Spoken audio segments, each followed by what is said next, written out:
এখন আমি রান্না করব পোলাও। পোলাও রান্না করার জন্য এখানে আমি একটা পাতিল বসিয়ে দিয়েছি। দিয়ে দেব তেল।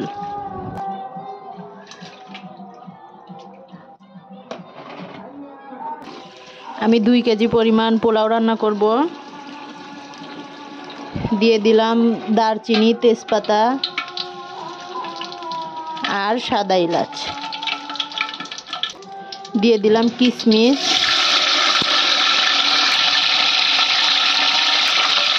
দেখতেই পাচ্ছেন কিশমিশগুলো সুন্দরভাবে ফুলে উঠেছে।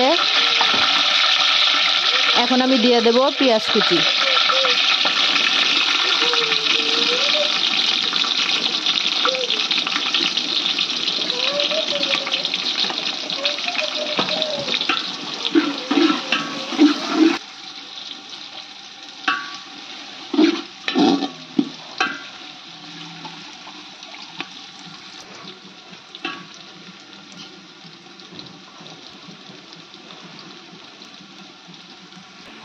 পেঁয়াজটা আমি হালকা ভেজে নিয়েছি। এখন দিয়ে দেব আদা রসুন বাটা।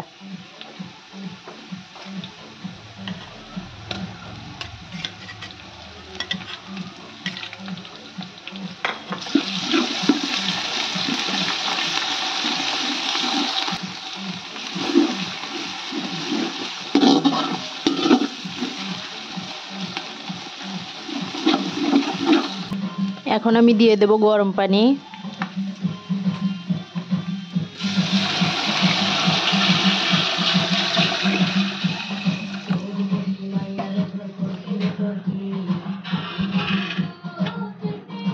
আপনারা অনেকেই চাউলটা ভেজে নেন। আপনারা এভাবে বাসায় ট্রাই করে দেখবেন, অনেক সুন্দর লাগবে।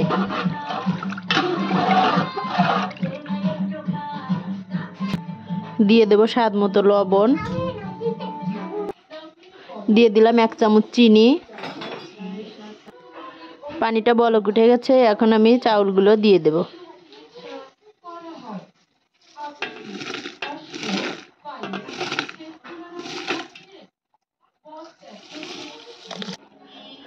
চাউলটা প্রায় ফুটে গেছে। এখন আমি দিয়ে দেব দুধ। এখন আমি দিয়ে দেব লেবুর রস।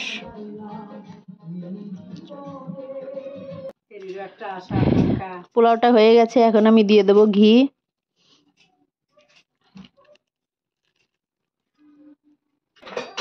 পোলাওটা হয়ে গেছে। দেখেন কতটা সুন্দর হয়েছে।